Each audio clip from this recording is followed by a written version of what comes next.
আমার পিছনে পৃথিবীর সবথেকে এক্সপেন্সিভ গাড়ি আছে, একটার দাম $100 মিলিয়নেরও বেশি। আজ আমরা এগুলো চালাবো এবং উড়াবো। শুরু করছি 100 টাকার সাইকেল দিয়ে। এইটা তো বেচেই থাকলো না। এই টেম্পুর দাম 20,000 টাকা। এখন এটা পানিতে গেল।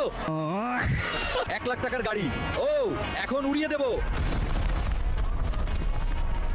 এইটা সাধারণ গাড়ি না, এটা পানিতেও চলতে পারে। এটা $5 লাখ একটি বোট কার। এটা হলো $2 মিলিয়ন কার। ভিডিওতে লাইক করলে এই গাড়িটা তোমাদের দিয়ে দেব। এটা হলো $80 মিলিয়ন একই মোটরসাইকেল। এর থেকেও দামি গাড়ি আছে, চলো এখন সেটার দিকে যাই। এটাই পৃথিবীর সবথেকে দামি $100 মিলিয়ন গাড়ি। এত দামি গাড়ি দেখাতে দেখাতে